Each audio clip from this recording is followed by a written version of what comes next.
네, 내일이 가을의 문턱 입추인데요. 폭염이 절정입니다. 여기에 태풍도 여러 개가 동시에 생겨나면서 변수가 커지고 있는데요. 김민경 기상재난 전문 기자와 알아보겠습니다. 어서 오세요. 어서 오세요. 안녕하세요. 그래도 입추되면 아침 저녁 선선해진다 그래서 입추 매직이란 말이 있는데 올해는 해당이 안 될 것 같아요. 네, 입추는 절기상 가을이지 이 날씨까지 가을이 되는 건 아닙니다. 네. 입추는 보통 8월 7일이나 8일로 계절적으로도 이 한여름 더위가 절정에 이르는 시기인데요.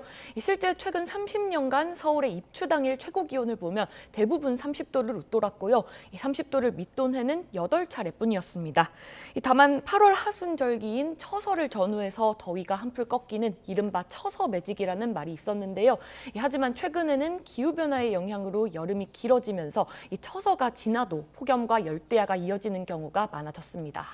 이렇게 폭염이 강해서 비가 좀처럼 내리지 않는 건가요? 네, 이 비가 내리려면 공기가 위로 활발하게 올라가면서 이 비그룹이 크게 발달해야 하는데요. 네. 지금은 두 고기압이 이 대기 전체를 누르면서 이 공기를 아래로 누르고 있기 때문에 비구름이 오래 발달하지 못하는 상황입니다. 다만 그제와 어제는 상층에서 내리 누르던 힘이 다소 약해지면서 일부 지역에만 소나기 구름이 발달했는데요. 예. 충남 아산과 전남 영광에는 한때 호우경보가 내려질 정도로 강하게 쏟아졌고요. 이렇게 퇴근길에는 노을에 붉게 물든 구름이 유난히 눈에 띄기도 했을 텐데 아, 저게 노을이 물든 네, 건가요? 맞습니다. 예. 소나기 구름이었습니다. 하지만 이런 비는 국지적으로 짧게 지나가는 소나기여서 폭염을 식히기에는 역부족이었습니다. 네, 김민경 기자가 서울 곳곳을 직접 관측을 해봤더니 같은 서울이어도 기온이 다 달랐다고요? 네, 기상청의 이 기상 관측 차량을 타고 이 서울 곳곳을 돌면서 지면 네. 온도를 관측해봤는데요. 이 광화문 광장은 살수차가 무린 직후임에도 불구하고 지면 온도가 50도 가까이 찍혔고요.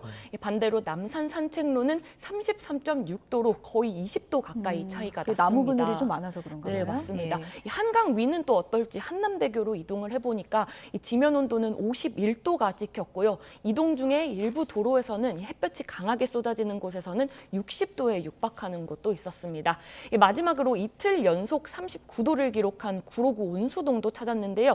인상적이었던 건 이 초등학교 안에 공식 기상 관측 장비가 있더라고요.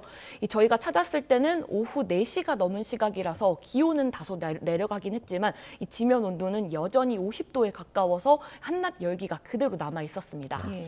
남부는 가뭄도 이제 심해지고 있습니다. 산불을 끄는데 사용되는 차량이 농업용수 공급하는 데 쓰이고 있다고요? 네, 이 산불을 끄던 진화 차량이 이번에는 메마른 농경지에 물을 공급하고 있습니다.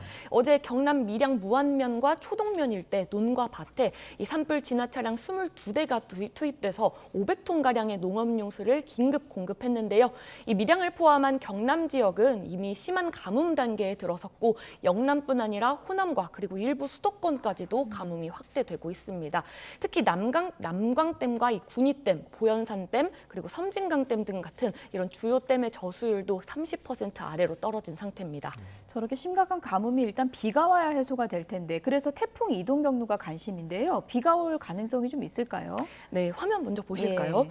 지금은 13호 태풍 돌핀과 15호 태풍 찬홈이 동시에 활동하고 있습니다. 두 개가 움직이고 있군요. 네, 맞습니다. 이 14호 태풍 구자라도 있었지만 오늘 오전 9시에 필리핀 부근에서 열대저압부로 약화를 했고요.